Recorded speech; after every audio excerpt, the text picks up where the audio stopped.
think people are obsessed with finding more time to learn English. And no, wait, because time matters. Obviously it matters. I'm not saying sleep 2 hours and magically become fluent. Okay, because that's what it sounded like for a second. No, I just think people blame time for everything. But most adults are busy, though. Yeah, but okay, wait. Busy doing what? Life? No, seriously.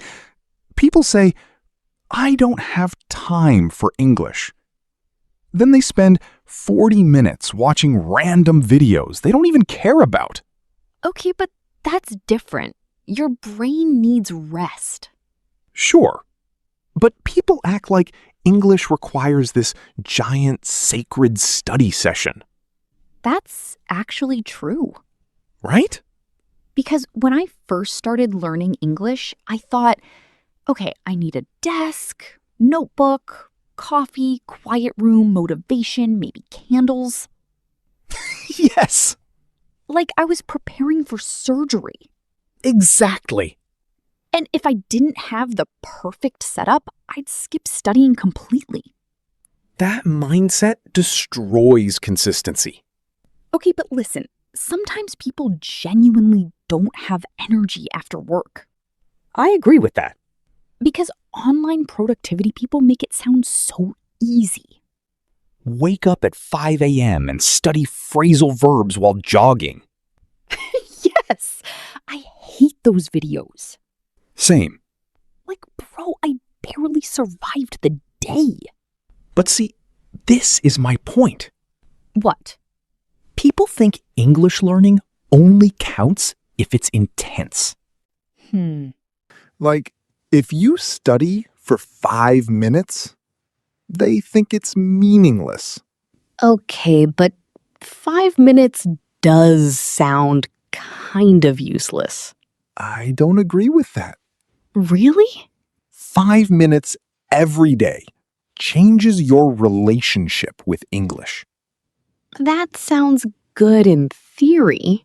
No, seriously. Okay, but how?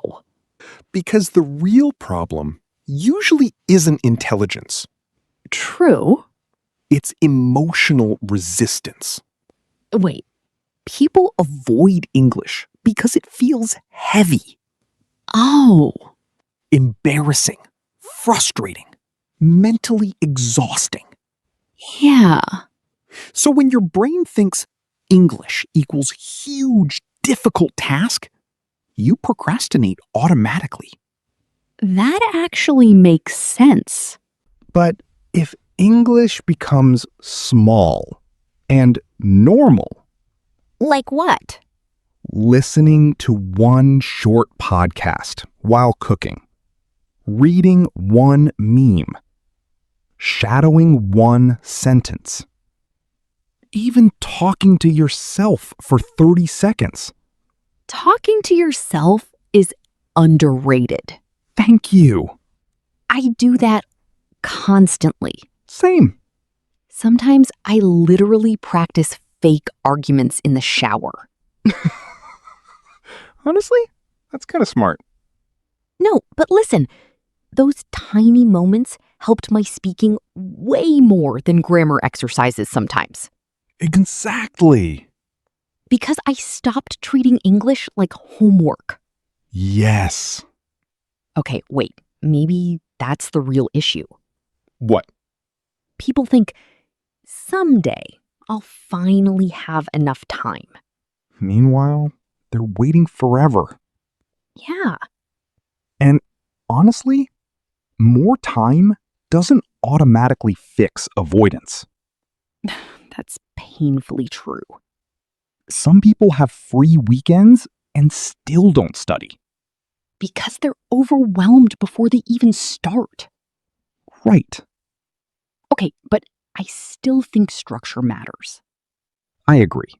Because without structure, small habits can turn into doing nothing. That's fair. Like, I listened to one TikTok today. Fluent now.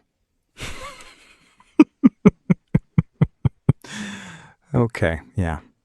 That's not enough either. So maybe the answer is both. What do you mean? Small daily contact plus intentional practice sometimes. Okay, yeah. I actually agree with that. Look at us. Growth. Disgusting. But seriously, I think people need to stop asking, how many hours should I study? And start asking, how can I make English feel lighter? Oof. Because if something feels emotionally impossible, you won't stay consistent. And consistency is probably more powerful than motivation. Definitely. Motivation disappears every 3 business days.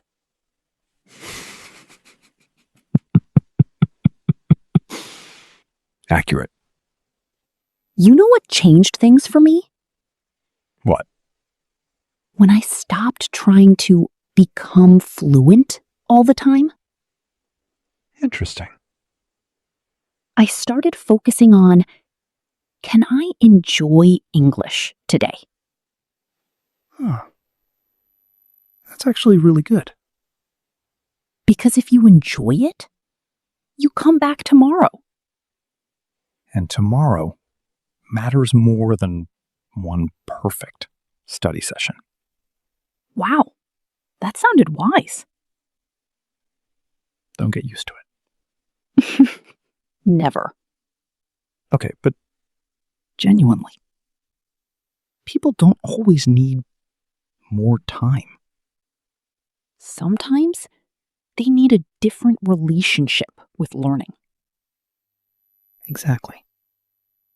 Less pressure, less perfection, more repetition. And more permission to be imperfect. That too. Because, honestly, a lot of people quit emotionally before they quit technically. Yeah, that one hurt a little. Same. So maybe the goal isn't study harder? Maybe it's make English easier to return to. That's good. I know. Okay, now you're annoying again. What matters more to you right now? More study time? Or a healthier mindset about learning English? And be honest. Do you learn better when English feels structured or when it feels natural and light?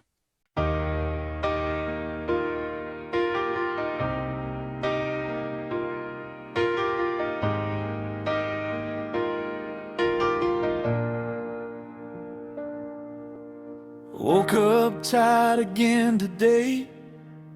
Coffee cold and bills to pay. Opened my notebook, closed it fast, thinking maybe learning English can wait till last. Everybody says work harder now, study 10 hours somehow, but my heart gets heavy when I hear that sound, like I'm already falling down. Maybe I don't need perfection, maybe small steps still count. One little sentence every morning can slowly turn things around. 5 minutes is enough to start, one small rhythm for your heart. You don't need forever tonight, just one brave moment to try.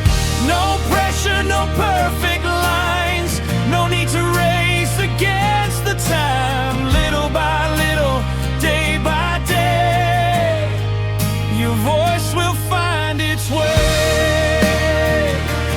Oh, your voice will find its way.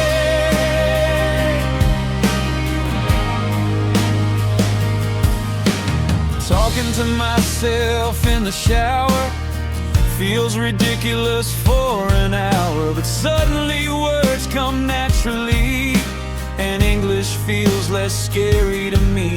I stopped chasing fluence someday, started loving tiny wins each day. One podcast while I clean my room, and suddenly confidence blooms. Maybe learning isn't torture, maybe growth can still feel light. If I come back again tomorrow, then I'm already doing it right. 5 minutes is enough to start, one small rhythm for your heart. You don't need forever tonight, just one brave moment to try. No pressure, no perfect lines, no need to race against the time. Little by little, day by day, your voice will find its way. Some days you'll feel lost inside, some days motivation hides, but even tiny steps still mean you didn't quit the dream. Oh, you're closer than you think.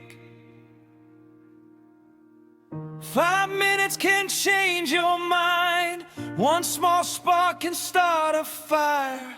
You don't need to be perfect now, you just need desire. So sing the words, make mistakes, laugh out loud, take your space. Little by little, day by day, your voice will find its way. Your voice will find its way.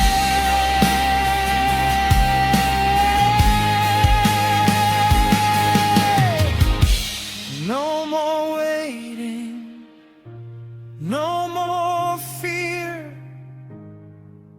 Your English journey starts right here.